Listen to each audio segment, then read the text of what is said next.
Publio Virgilio Marón, más conocido por su nomen Virgilio, fue un poeta romano, autor de la Eneida, las bucólicas y las geórgicas. En la obra de Dante Alighieri la Divina Comedia aparece como su guía a través del infierno y del purgatorio. Formado en las escuelas de Mantua, Cremona, Milán, Roma y Nápoles, se mantuvo siempre en contacto con los círculos culturales más notables. Estudió filosofía, matemáticas y retórica, y se interesó por la astrología, medicina, zoología y botánica. De una primera etapa influido por el epicureísmo, evolucionó hacia un platonismo místico, por lo que su producción se considera una de las más perfectas síntesis de las corrientes espirituales de Roma. Fue el creador de una grandiosa obra en la que se muestra como un fiel reflejo del hombre de su época, con sus ilusiones y sus sufrimientos, a través de una forma de gran perfección estilística. Virgilio nació en Andes, actual Virgilio, una aldea próxima a Mantua, en la región italiana de Venetia et Istria el 15 de octubre del año 70 a.C. Según Macrobio era de origen humilde, sin embargo, el consenso entre los doctos tiende a afirmar que su familia era de terratenientes que pertenecían a los équites. Recibió una esmerada educación y pudo estudiar retórica y poesía gracias a la protección del político Cayo Mecenas. Sus primeros años los pasó en su ciudad natal, pero al llegar a la adolescencia se trasladó a Cremona, Milán y Roma para completar su formación. En Roma se introdujo en el círculo de los Poetae Novi. A esta época pertenecen sus primeras composiciones poéticas, recogidas bajo la denominación de Apéndice Virgiliano. Llegó a Nápoles en el año 48 a.C. para estudiar con el maestro epicúreo Cirón. Por entonces estalló la guerra civil tras el asesinato de Julio César, lo que afectó a Virgilio, quien incluso vio peligrar su patrimonio. Pasó gran parte de su vida en Nápoles y Ñola. Fue amigo del poeta Horacio y de Augusto, desde antes de que éste se convirtiera en emperador. Entre los años 42 y 39 a.C. escribió las églogas o bucólicas, que dejan entrever los deseos de pacificación de Virgilio en unos poemas que exaltan la vida pastoril, a imitación de los idilios del poeta griego Teócrito. Aunque estilizados e idealizadores de los personajes campesinos, incluyen referencias a hechos y personas de su tiempo. En la famosa égloga 4, se canta la llegada de un niño que traerá una nueva edad dorada a Roma. La cultura cristiana posterior buscó aquí un vaticinio del nacimiento de su figura más importante, Jesucristo. Entre los años 36 y 29 a.C., compuso, a instancia de Mecenas, las Geórgicas, poema que es un tratado de la agricultura, destinado a proclamar la necesidad de restablecer el mundo campesino tradicional en Italia.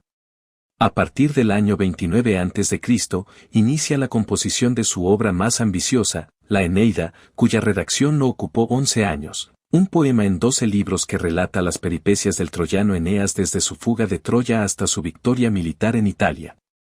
La intención evidente de la obra era la de dotar de una épica a su patria y vincular su cultura con la tradición griega. Eneas lleva a su padre Anquises sobre sus hombros y su hijo Ascanio de la mano. En Cartago, en la costa de África, se enamora de él la reina Dido, quien se suicida tras la partida del héroe. En Italia, Eneas vence a Turno, rey de Rútulos. El hijo de Eneas, Ascanio, funda Alba Longa. Según Virgilio, los romanos eran descendientes de Ascanio, y por lo tanto del propio Eneas. El estilo de la obra es más refinado que el de los cantos griegos en los que se inspiró. Había ya escrito la Eneida, cuando realizó un viaje por Asia Menor y Grecia, con el fin de constatar la información que había volcado en su poema más famoso. En Atenas se encontró con Augusto y regresó con él a Italia, ya enfermo. A su llegada a Brindisi, pidió al emperador antes de morir que destruyera la Eneida. Augusto se opuso rotundamente y no cumplió la petición, para gloria de la literatura latina. Murió en esta ciudad el 21 de septiembre del año 19 a.C. Su nomen original, Vergilius, se alteró en el siglo IV a Virgilius quizá por influencia fonética debida a las palabras Virgo y Virga que significan tímido y varita de mago, apodos que se le atribuían al poeta. Las obras de Virgilio casi desde el momento de su publicación revolucionaron la poesía latina.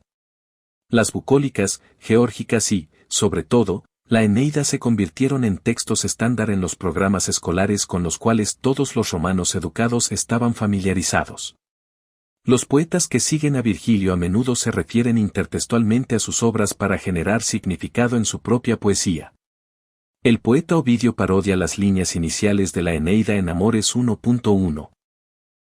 1 a 2, y su resumen de la historia de Eneas en el libro 14 de las Metamorfosis, la llamada Mini Eneida, ha sido visto como un ejemplo particularmente importante de la respuesta postvirgiliana al género épico.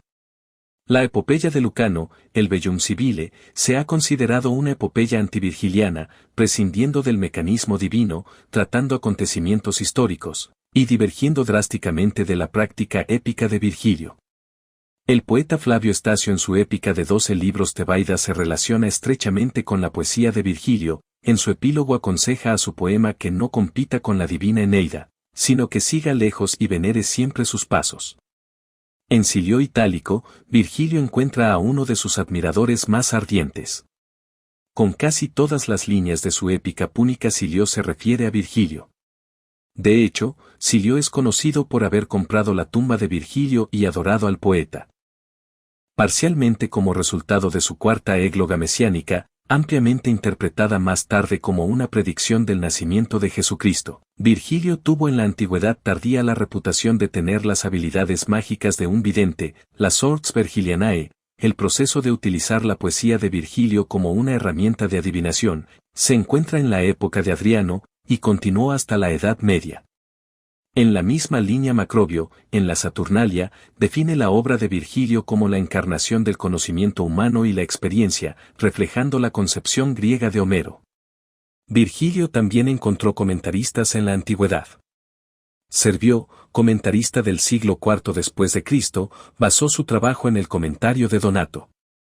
El comentario de Servio proporciona una gran cantidad de información sobre la vida de Virgilio, sus fuentes y referencias. Sin embargo, muchos eruditos modernos encuentran la calidad de su trabajo variable y frustrantes las interpretaciones a menudo simplistas.